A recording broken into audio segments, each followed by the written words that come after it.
pertama itu ada kertas manila, bisa juga kertas karton, kemudian ada koran, kemudian ada lem dan juga selotip, lalu ada gunting, ada alkohol 70%, ada kardus, lalu spesimen paper better L-nya. Assalamualaikum warahmatullahi wabarakatuh. Perkenalkan, nama saya Septilisa Fitri, NIM 34 2019 013 dari Prodi Pendidikan Biologi Fakultas Keguruan, Ilmu dan Pendidikan Universitas Muhammadiyah Palembang. Kali ini saya akan mempraktikumkan cara pembuatan herbarium. Sebelumnya saya akan menjelaskan apa itu herbarium. Nah, herbarium ini adalah material tumbuhan yang telah diawetkan atau disebut juga spesimen herbarium. Nah, menurut cara pengawetannya ini dibedakan menjadi, yang pertama ada herbarium kering, kemudian yang kedua ada herbarium basah.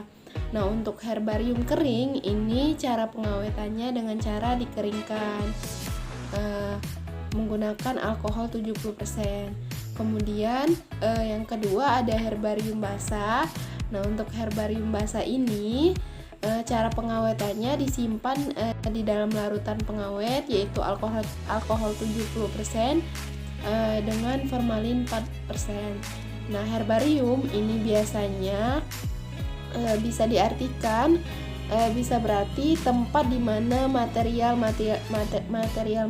tumbuhan yang telah diawetkan disimpan. Nah, misalnya contohnya pada herbarium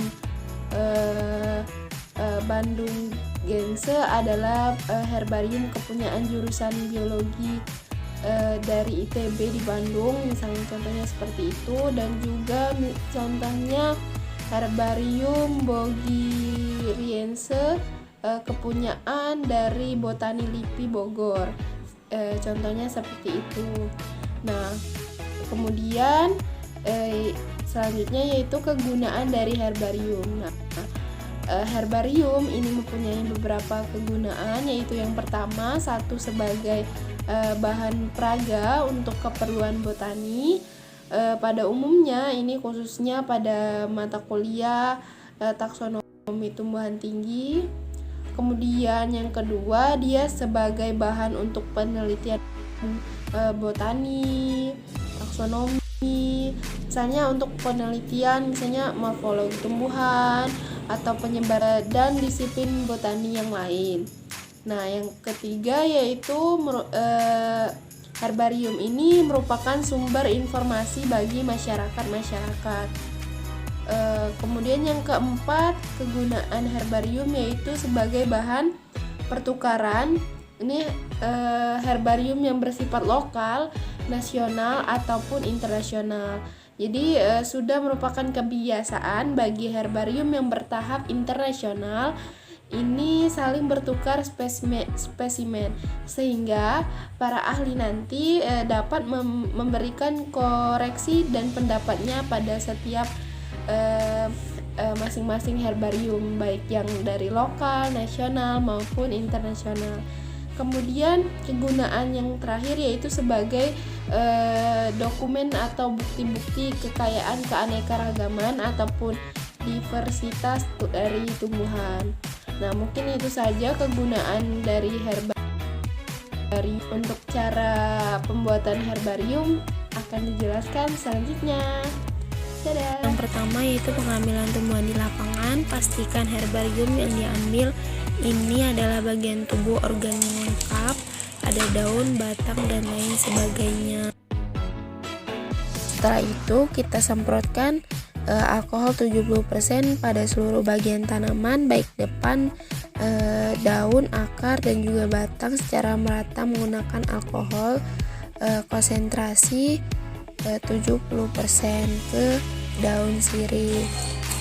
Nah, lalu pastikan semua bagian ini tersemprot oleh alkohol 70%. Lalu kita pindahkan korannya, kita ganti sebagai alas pengeringan menggunakan koran yang baru.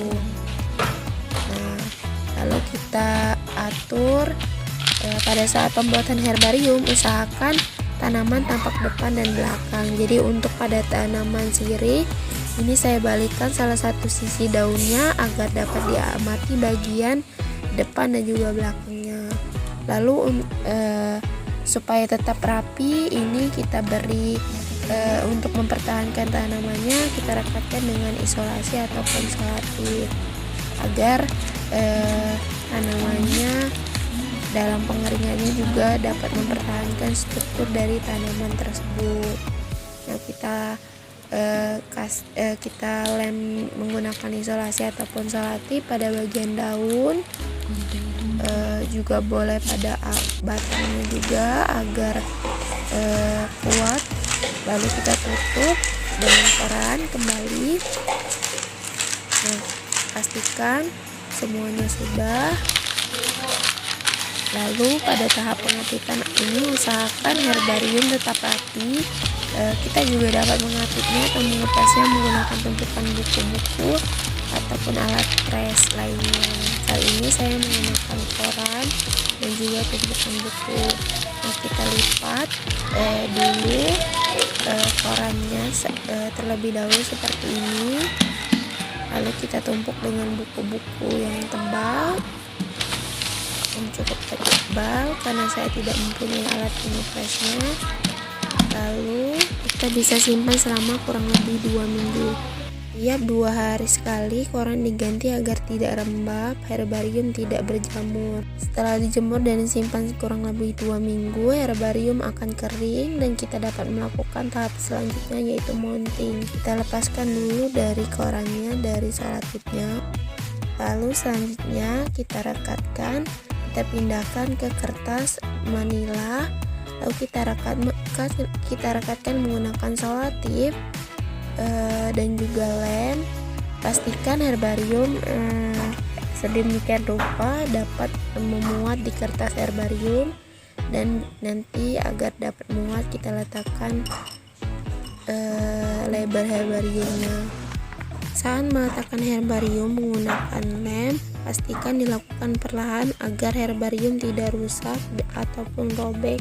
Posisikan herbarium sedemikian rupa seperti ini, ditambah lem dan solatif juga agar lebih kuat dan kokoh pada kertas manilanya.